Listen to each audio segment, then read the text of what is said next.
My family decided to relocate to our city at the most opportune time, the summer of 2020, right in the middle of the COVID pandemic. So we began looking for houses, and at that time, houses were flying off the market. You'd get one listed, and within 30 minutes, it was already sold. And so we decided in that moment, the best thing for us was to have a house built. And so we sat down with the contractor and worked through all the details, and we had to make a decision if we were going to pay $5,000 to put down some sod or pay $0 for them to aerate and put in some seed. And we chose the $0 option. Fast forward about 10 months, and it's time for us to move into our house, and our yard just looks like holes of dirt. But we faithfully watered, and over the next couple of months, we saw the grass begin to grow, but we noticed it was still patchy. By that fall, it was evident that there were spots that were going to need to have more seed added, and there were some areas that needed some dirt brought in to fill in some rocky areas. And so we paid somebody to do that. The cost, $1,900. There goes our $0 option. The next spring, many of those bare patches, they began to turn green, but there was still one area, the north side of our house, that was a muddy disaster. So we hired a lawn care company to come in and add some more seed and care for it over the next year. And I get a call from the lawn care guy sometime in the summer saying, so we got a problem. My guy was out this morning, and as he was spraying, he noticed two different weeds growing in your soil, Dallas grass and Johnson grass. They're both pervasive, or pesky and invasive weeds. They've probably been in your soil since you bought the house. Now, we can treat them, but to treat them, we have to kill off everything in the yard, and it means we basically start over and then have to reseed. And I could do all of that plus care for your yard over the next year for about $1,500. Or you can just live with it. So for the last 2.5 years, we've just lived with it. We've had two invasive weeds growing up in our soil. Joshua knew that the people of Israel would be tempted to allow some spiritual weeds to grow up in their spiritual soil. If you recall from earlier sessions, we described how the book of Joshua can be organized into 4 different parts. In part 1, chapters 1 through 5, they enter into the land. In part 2, chapters 6 through 12, God gives them the land. In part 3, chapters 13 through 21, they inherit the land. And in part 4, chapters 22 through 24, they are encouraged to live faithfully in the land. In this session, we begin part 4. In chapter 22, they are encouraged to live faithfully in the land, but as they live faithfully in the land, they face the temptation to allow some spiritual weeds to grow up in the spiritual soil that can lead to division among God's people. So Joshua addresses these 2 different spiritual weeds. But before he does, he addresses the 2.5 tribes that were already having land east of the Jordan River in the days of Moses. And he speaks to praise them and encourage them. Starting in chapter 22, verse 2. Joshua says, "You have done all that Moses, the servant of the Lord, commanded, and you have obeyed me in everything I commanded. For a long time now, to this very day, you have not deserted your fellow Israelites, but have carried out the mission the Lord your God gave you. Now that the Lord your God has given them rest as he promised, return to your homes in the land that Moses, the servant of the Lord, gave you on the other side of the Jordan. But be very careful to keep the commandment and the law that Moses, the servant of the Lord, gave you, to love the Lord your God, to walk in obedience to him, to keep his commands, to hold fast to him, and to serve him with all your heart and with all your soul." Much of the language in those verses Recall to mind chapter 1 language. At the beginning of the book, in chapter 1, God tells Joshua to be strong and courageous. And then Joshua eventually goes to the 2.5 tribes from east of the Jordan, and he tells them to faithfully obey Moses, to faithfully obey him, to pick up their arms and fight alongside their brothers, the fellow 9.5 tribes of Israel. And here in chapter 22, Joshua is basically telling the 2.5 tribes, you've done what I asked. You faithfully obeyed Moses, you obeyed me, and you picked up arms and you fought alongside your brothers, your 9.5 tribes. And now they've acquired their land. And so now that you have faithfully obeyed, you can return home and continue to faithfully obey, to live faithfully in the land as you return to the other side of the Jordan River. But as they return home, Joshua knows they're going to be tempted to face a potential spiritual weed growing in their soil. This weed could lead to division. It's the weed of greed. And Joshua addresses the weed of greed in verse 8. He says, return to your homes with your great wealth, with large herds of livestock, with silver, gold, bronze, and iron, and a great quantity of clothing, and divide the plunder from your enemies with your fellow Israelites. Scholars debate whether or not Joshua is just addressing the half-tribe of Manasseh or whether he's addressing all 2.5 tribes. That would include Gad and Reuben. Depending on what translation you're looking at, it could look either way, but I think it makes the most sense to assume that he's addressing the 2.5 tribes in total, because this temptation would not be exclusive to the half-tribe of Manasseh, but would also apply to Reuben and Gad. See, these 2.5 tribes, there were many who remained home, taking care of the women and children, looking after the land, taking care of the cattle and livestock. And there were others who went and fought. Now, those who remained home could look at all the wealth that had been acquired by those who fought, and they could get jealous, they could get envious, they could get bitter. Those who had gone and fought with the other 9.5 tribes, they've acquired all this wealth, all this plunder from their fighting, and they could look at it and think, well, this is ours. We fought for this. We worked hard for this. We're going to keep this. And division begins to surface between those who remained at home and those who went and fought. And Joshua recognizes the threat, the possibility of this weed of division, the weed of greed, beginning to grow, cultivating division among the 2.5 tribes. So Joshua provides the weed killer that can root out this weed of division. So what's the weed killer that roots out the weed of greed that can lead to division? It's the weed killer of generosity.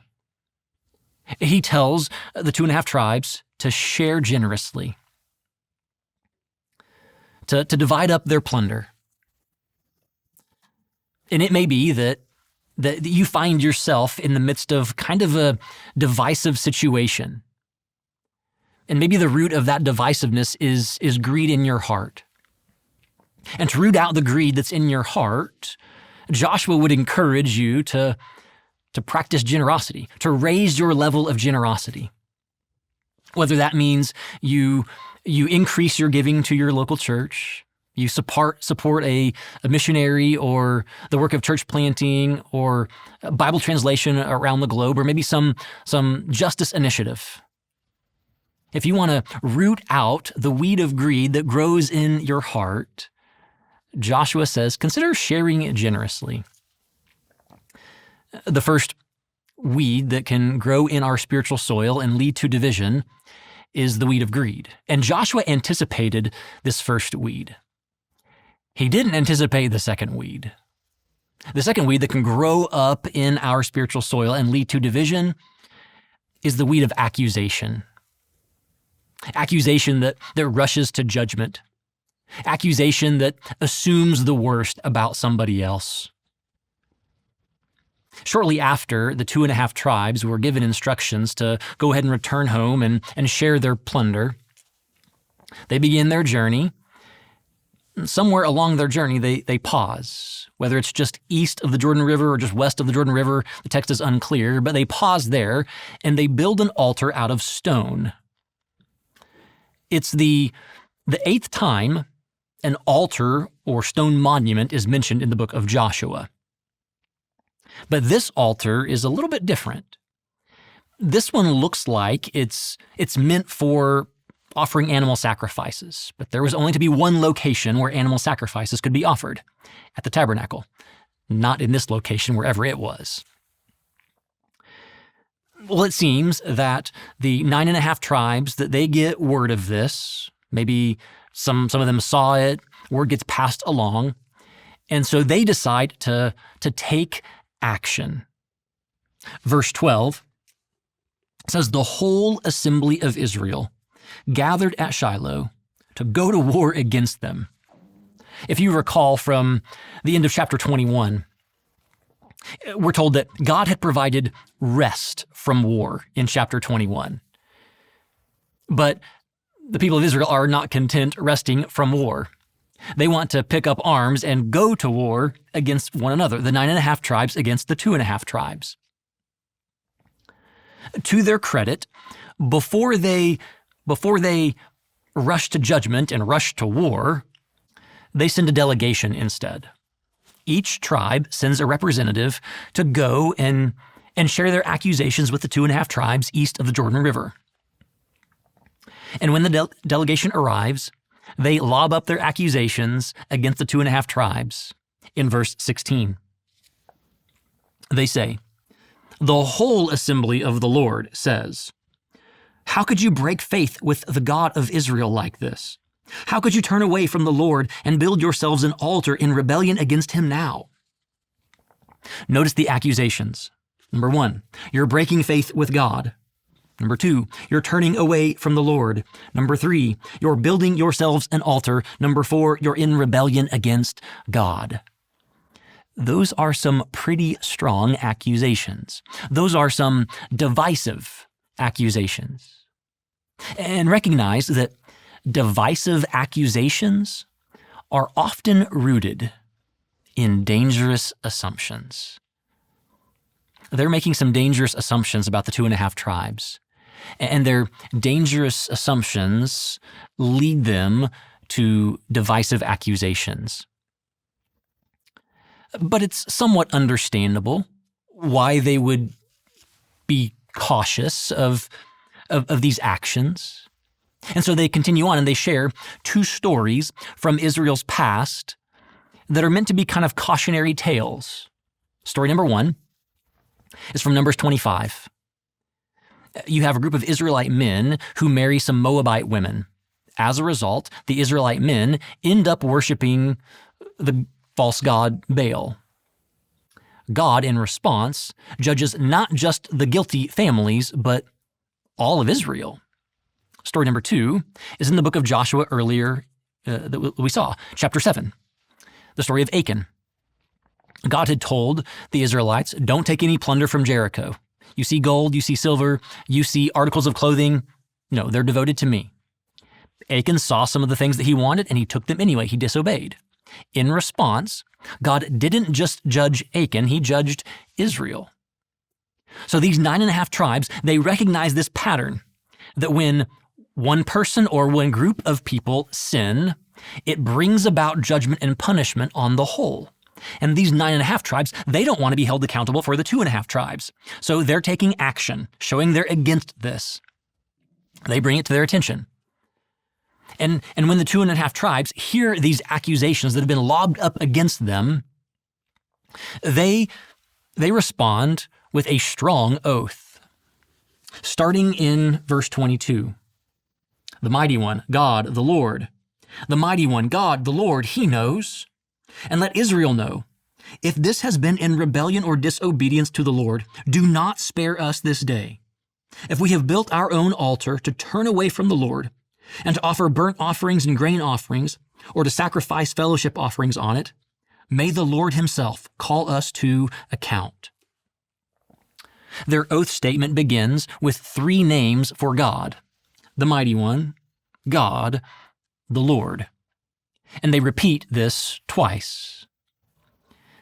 They're making an oath on behalf of or in the name of God. It would be similar to placing your hand on the Bible today, or the more childlike manner of cross my heart, hope to die, stick a needle in my eye, that kind of an oath. They are giving their word that they had no intention of building this altar as a place to offer sacrifices. That was not their intent. Okay, so what was their intent? Why did they build this altar? They answer that question in verses 24 and 25. They say, no, we did it for fear that someday your descendants might say to ours, what do you have to do with the Lord, the God of Israel? The Lord has made the Jordan a boundary between us and you Reubenites and Gadites. You have no share in the Lord. So your descendants might cause ours to stop fearing or worshiping the Lord. Did you catch it? Their response to the accusations that had been lobbed up against them was to lob up accusations of their own against the 9.5 tribes. Not the 9.5 tribes specifically, but their descendants, their kids and their grandkids. See, both sides are guilty of lobbing up divisive accusations. The 9.5 tribes lob up accusations. The 2.5 tribes lob up accusations. But what's the weed killer that roots out this weed of accusation that can cause division? Well, the weed killer is conversation. Conversation fights accusation. Healthy conversation, healthy dialogue, bringing everything to the table can help diffuse divisive situations. That's what they've been doing. They're bringing everything to the table. They're entering into dialogue. They're having a healthy conversation, hoping that it will diffuse the tension or the division. And it does. As this conversation concludes, the 2.5 tribes declare in verse 29, "Far be it from us to rebel against the Lord and turn away from him today by building an altar for burnt offerings, grain offerings, and sacrifices, other than the altar of the Lord our God that stands before his tabernacle."